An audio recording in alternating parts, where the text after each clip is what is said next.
স্বপ্নে নামাজ পড়া বা বিয়ে করা দেখলে কি হয়? ইসলামিক বিশেষজ্ঞদের মতে এই স্বপ্নগুলো আমাদের জীবনের কিরূপ বার্তা বহন করে। ভিডিওটি শেষ পর্যন্ত দেখার অনুরোধ করছি, কারণ ভিডিওতে বলা প্রতিটি ব্যাখ্যা আপনার জীবনের জন্য উপকারী হতে পারে ইনশাআল্লাহ। স্বপ্ন কি? স্বপ্ন হচ্ছে ঘুমের ঘোরে দেখা চিন্তা, ভাবনা এবং অনুভবের সংমিশ্রণ। ইসলামে এটিকে বলা হয় আরবি ভাষায় রুইয়া, ফার্সিতে খাব। স্বপ্নে নামাজ পড়া দেখা। ইসলামিক ব্যাখ্যা মতে কেউ যদি স্বপ্নে নামাজ পড়তে দেখে তবে তার আশা পূর্ণ হবে ইনশাআল্লাহ। যদি কেউ শুয়ে শুয়ে নামাজ পড়তে দেখে তবে তার আমলে অলসতা আছে। বসে বসে নামাজ পড়া দেখা ইঙ্গিত দেয় রোগাক্রান্ত হওয়ার সম্ভাবনার দিকে। পশ্চিম দিকে মুখ করে নামাজ পড়া দেখা ধর্মীয় বিষয়ে অবহেলার লক্ষণ। পূর্ব দিকে মুখ করে নামাজ পড়া দেখা ভালো পথে ফিরে আসার নিদর্শন।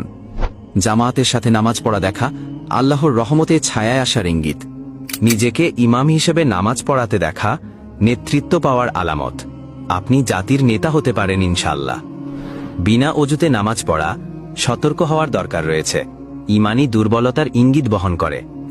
স্বপ্নে বিয়ে করতে দেখলে কি হয় সেটা জানার আগে আমি আপনাদের একটা ছোট কথা বলতে চাই। আপনাদের সাপোর্ট আমাদের জন্য খুবই জরুরি। আপনারা আমাদের কন্টেন্ট পছন্দ করলে অবশ্যই লাইক করবেন এবং কমেন্ট করে জানাবেন আপনার মূল্যবান মতামত। আর আমাদের চ্যানেলে নতুন হয়ে থাকলে চ্যানেলটি সাবস্ক্রাইব করতে ভুলবেন না। স্বপ্নে বিয়ে করা দেখা। স্বপ্নে বিয়ে করা মানে জীবনে বড় কোনো পরিবর্তনের বার্তা। কারো সঙ্গে সম্পর্ক, দায়িত্ব বা নতুন যাত্রার সূচনা বোঝায়। হযরত ইউসুফ আলাইহি ওয়াসাল্লাম ও স্বপ্ন। হযরত ইউসুফ আলাইহি ওয়াসাল্লাম আল্লাহর পক্ষ থেকে স্বপ্নের ব্যাখ্যার বিশেষ জ্ঞান লাভ করেছিলেন। রাসূলুল্লাহ সাল্লাল্লাহু আলাইহি ওয়াসাল্লাম বলেছেন, স্বপ্ন হল নবুয়তের 46 ভাগের 1 ভাগ। প্রিয় দর্শক, স্বপ্নকে গুরুত্ব দিন, তবে নিশ্চিত ফলাফলের আশায় একে একমাত্র নির্দেশক মনে করবেন না। ভালো স্বপ্ন দেখলে আল্লাহর শুকরিয়া আদায় করুন।